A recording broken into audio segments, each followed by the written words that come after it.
lumière de sa face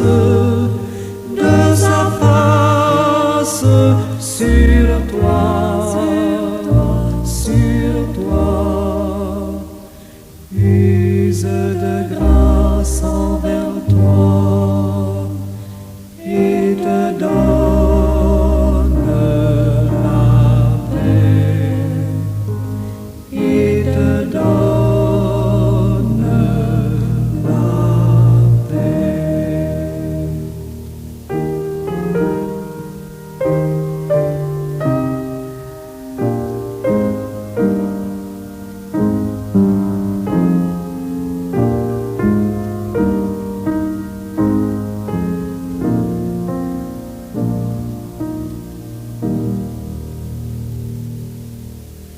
L'Éternel te bénisse, l'Éternel te bénisse et te garde, fasse lever la lumière de sa face sur toi, use de grâce envers toi et te donne la paix, et te donne la paix.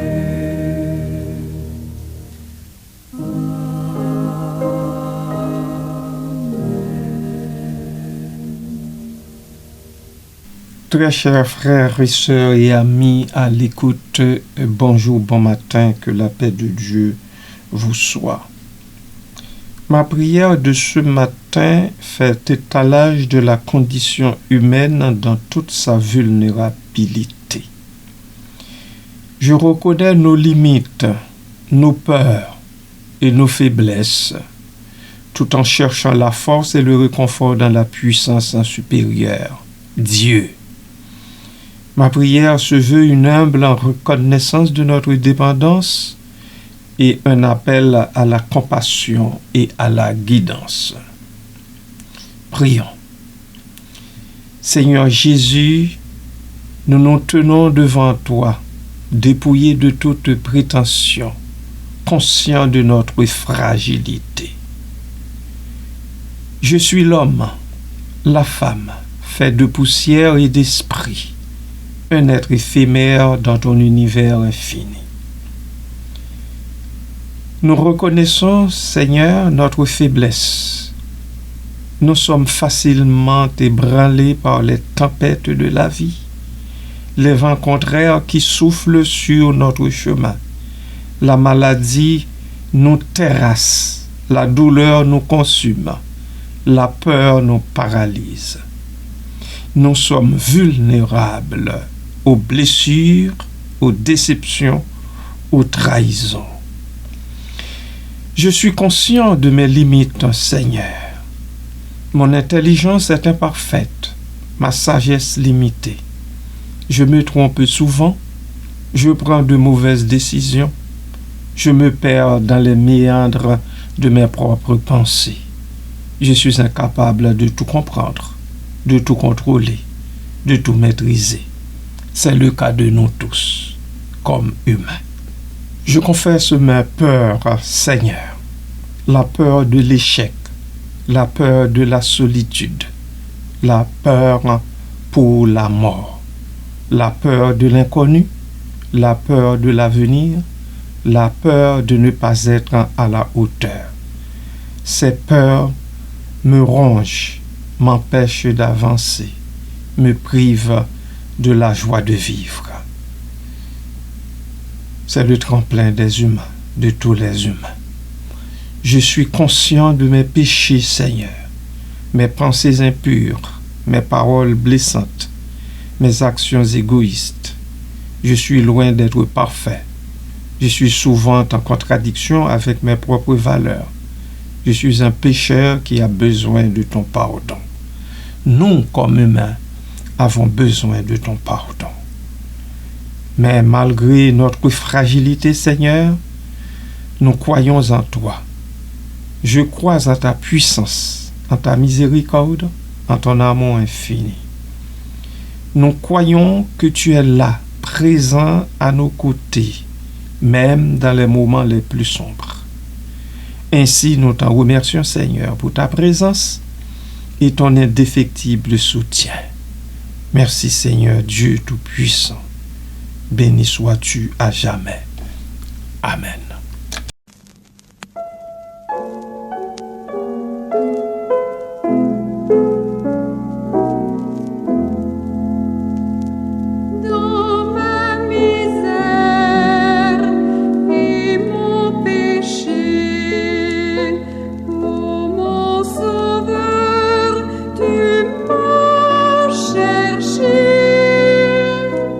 Tel que je suis, je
J'ai faim, j'ai soif de ton pardon et je l'implore comme don.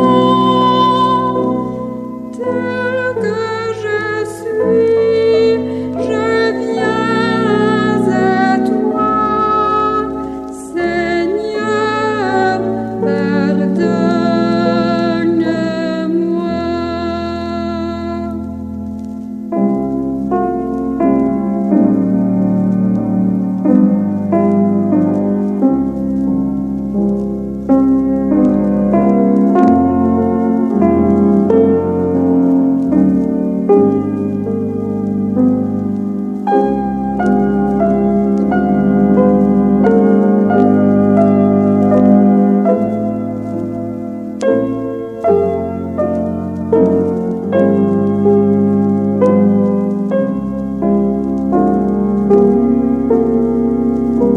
Je ne saurais, Jésus, t'offrir qu'un pauvre cœur le doit souffrir. Tel que je suis, je viens à toi, Seigneur, enrichis-moi.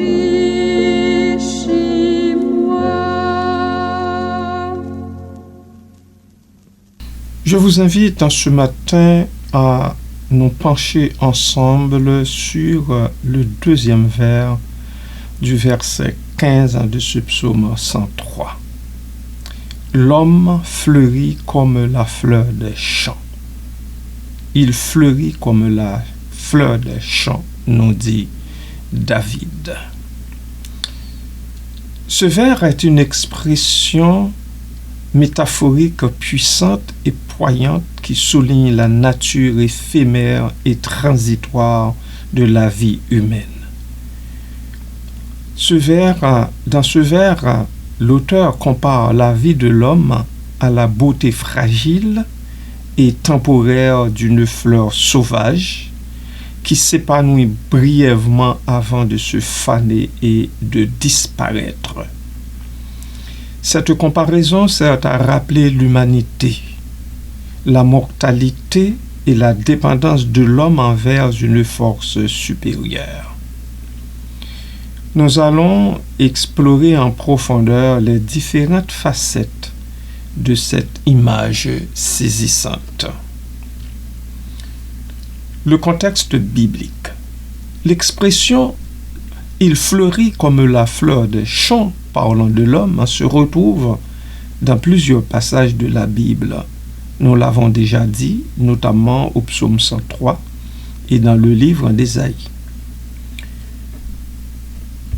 Dans le psaume 103, il faut lire les versets 15 et 16. En fait, je vous lis. L'homme, ses jours sont comme l'herbe, il fleurit comme la fleur des champs. Quand un vent passe sur elle, elle n'est plus, et le lieu qu'elle occupait ne la reconnaît plus. Ésaïe va dans le même sens. Ésaïe 46 à 8. Il exprime une idée similaire. Toute chair est comme l'herbe, et toute sa gloire comme la fleur des champs. L'herbe sèche, la fleur tombe, quand le souffle de l'Éternel passe dessus. Certainement, le peuple est de l'herbe, nous dit Ésaïe. L'herbe sèche, la fleur tombe, mais la parole de notre Dieu subsiste éternellement. Ces versets, placés dans leur contexte, servent à contraster la fragilité de l'existence humaine avec la permanence et la puissance de Dieu. Ils rappellent que la beauté, la force et la gloire de l'homme sont éphémères, tandis que la parole et l'amour de Dieu sont éternels.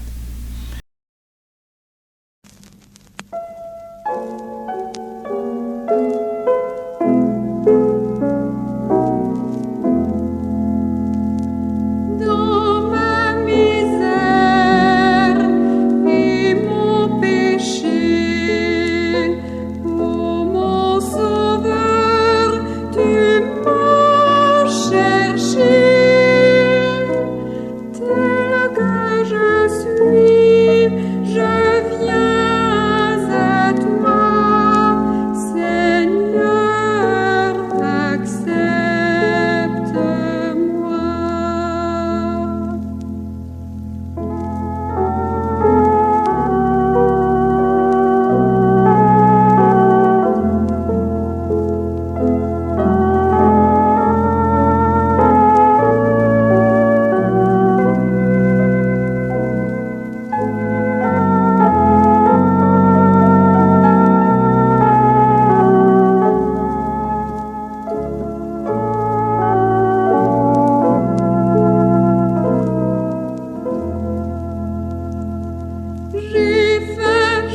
soif de ton pardon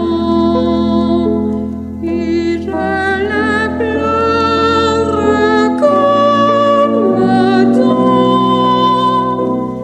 Tel que je suis, je viens à toi, Seigneur, pardonne-moi.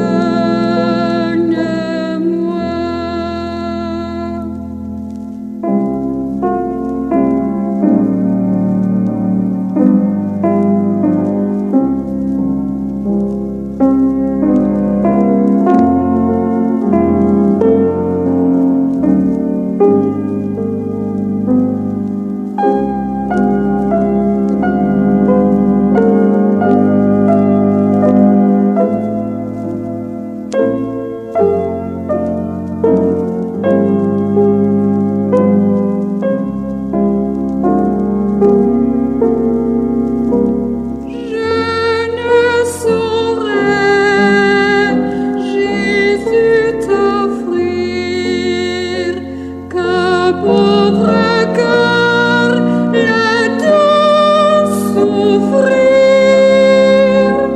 Tel que je suis, je viens à toi, Seigneur, enrichis-moi.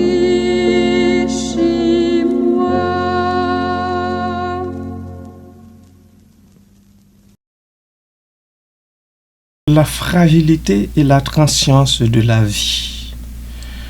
La comparaison avec la fleur des champs met en évidence la fragilité inhérente à la vie humaine. Une fleur sauvage, aussi belle soit-elle, est vulnérable aux éléments suivants: le vent, la pluie, le soleil ardent et même le simple passage du temps. De même, la vie humaine est constamment menacée par la maladie, les accidents, le vieillissement et, finalement, la mort. Cette fragilité est d'autant plus frappante que l'homme a souvent tendance à s'illusionner sur sa propre force et sa propre importance. Il se concentre sur ses ambitions, ses possessions matérielles et sa quête de pouvoir, oubliant que tout cela est temporaire et peut disparaître en un instant. La fleur des champs, avec sa beauté éphémère, sert de rappel constant de cette réalité. La beauté éphémère. Bien que la maxime en souligne la fragilité, elle reconnaît également la beauté de la vie humaine. La fleur des champs, dans sa courte existence, offre une beauté éclatante et une joie simple. De même, la vie humaine, malgré ses difficultés et ses limitations, est remplie de moments de bonheur, d'amour, de créativité et de connexion. Cette beauté éphémère est d'autant plus précieuse qu'elle est consciente de sa propre finitude. Savoir que la vie est limitée peut nous inciter à l'apprécier davantage, à chérir les moments présents et à vivre pleinement chaque jour. Amen.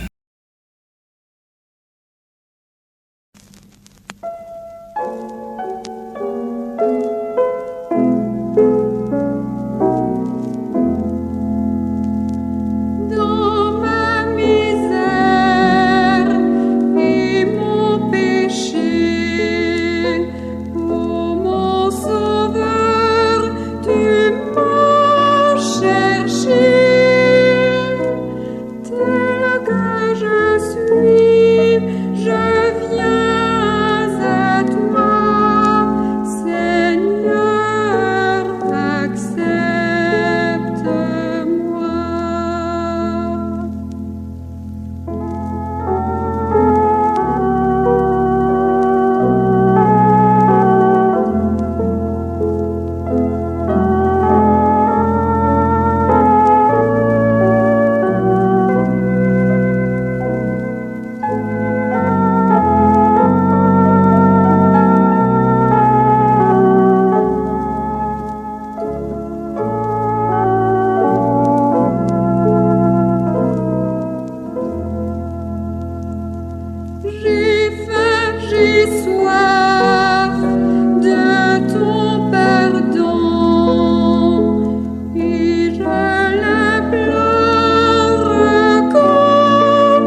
la vanité des choses matérielles. Cette maxime biblique remet également en question la vanité des choses matérielles. La fleur des champs ne s'attache pas à ses pétales, à sa couleur ou à son parfum. Elle les offre simplement au monde, sans rien attendre en retour. De même, l'homme devrait se détacher de ses possessions, de son statut social et de sa quête de richesse. Ces choses sont éphémères et ne peuvent pas apporter un bonheur durable. Se concentrer sur l'essentiel, comme l'amour, la compassion, la vérité et la justice, est beaucoup plus gratifiant et significatif. Tout un appel à la sagesse. En fin de compte, la maxime « l'homme fleurit comme la fleur des champs » ou « il fleurit comme la fleur des champs » est un appel à la sagesse. Elle nous invite à réfléchir sur la nature de la vie, à reconnaître notre propre fragilité et à vivre en accord avec nos valeurs les plus profondes. Elle nous encourage à apprécier la beauté du moment présent, à cultiver l'humilité et à nous détacher des choses matérielles. Elle nous rappelle que la véritable richesse se trouve dans les relations humaines, dans la connexion avec la nature et dans la quête de sens et de vérité. Somme toute, la phrase « l'homme fleurit comme la fleur des champs » est une image puissante et intemporelle qui nous rappelle la fragilité, plutôt, la beauté et la transience de la vie humaine. Elle nous invite à l'humilité, à la sagesse et à la gratitude. En méditant sur cette image, nous pouvons apprendre à vivre plus pleinement, plus consciemment et plus en accord avec notre propre nature et avec le monde qui nous entoure. Elle nous encourage à vivre une vie qui, comme la fleur des champs, laisse une empreinte positive et durable, même après sa disparition. Voilà. Et Amen.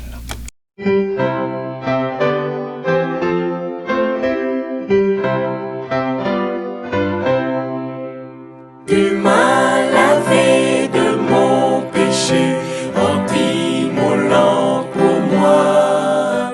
Tu m'as pour jamais attaché à toi, mon divin roi. Mais dans ta grâce infinie, viens poursuivre ton œuvre en moi.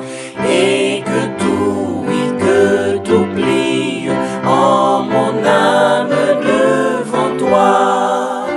Tel un roseau, telle une fleur au souffle des zéphyrs, docile et souple que mon cœur se plie à tes désirs. Jésus lui-même a dû fouler le douloureux chemin, et moi pourrais-je reculer ou repousser sa main? Viens dans ta grâce infinie, achever ton œuvre en moi, et que tout, oui, que tout plie en mon âme devant toi.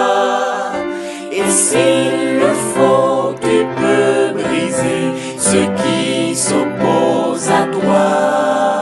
À tout prix seul tu dois régner, ô divin maître en moi. Tu connais mon cœur insoumis et sa ténacité. Tu connais tous mes ennemis et leur habileté. Viens dans ta grâce infinie,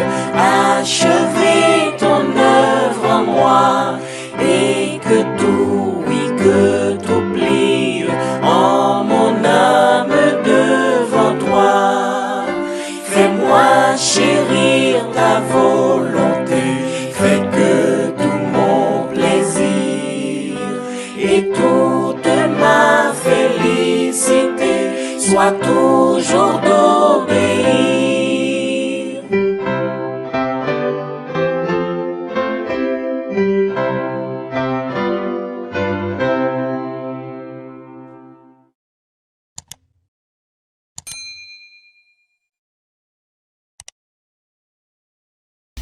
Oui, Seigneur, que tout plie en mon âme devant toi. Fais-moi, fais-nous chérir ta volonté. Fais que tout mon plaisir, tout notre plaisir comme peuple et toute ma félicité soit toujours d'obéir à tes lois, d'obéir à tes commandements. Je te prie, Seigneur, de nous donner la force de surmonter nos faiblesses, de nous donner le courage d'affronter nos peurs, de nous donner la sagesse de prendre les bonnes décisions, de nous donner la patience de supporter les épreuves.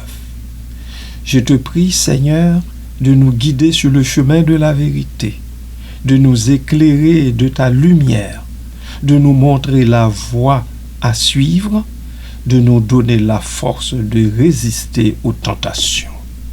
Je te prie, Seigneur, de nous pardonner nos péchés, de nous purifier de toute souillure, de nous donner un cœur nouveau, un esprit renouvelé, de nous rendre dignes de ton amour. Je te prie, Seigneur, pour tous ceux qui souffrent, pour les malades, les pauvres, les opprimés, pour les victimes de la guerre, de la violence, de l'injustice, pour tous ceux-là qui sont seuls, abandonnés, oubliés, pour les endeuillés, dont notre sœur Marie-Yves, qui vient de perdre son neveu, Seigneur, son filleul. Merci de la réconforter, de réconforter les membres de cette famille éplorée. Je te prie, Seigneur, pour la paix dans le monde, pour la fin de la haine, de la violence, de la discrimination, pour la réconciliation entre les peuples, pour la justice pour tous. Je te prie, Seigneur, pour tous les dons que tu m'as donnés, que tu m'as fait, que tu as fait à ton peuple, à tes enfants, pour la vie, la santé, l'amour, pour la beauté du monde, pour la joie de vivre, pour l'espoir en l'avenir. Je te remercie, Seigneur, pour ta présence dans ma vie et dans celle de tous mes frères et sœurs dans la foi, pour ton amour inconditionnel, pour ta miséricorde infinie, pour ton pardon constant. Je me confie à toi, Seigneur, avec toute ma fragilité. Je sais que tu prendras soin de moi. Je sais que tu prendras soin de nous tous, que tu me protégeras, que tu me guideras. Je sais que tu ne m'abandonneras jamais. Je te loue, Seigneur, pour ta grandeur, pour ta puissance, pour ta gloire. Je te loue pour ton amour, pour ta miséricorde, pour ta grâce. Amen et Amen.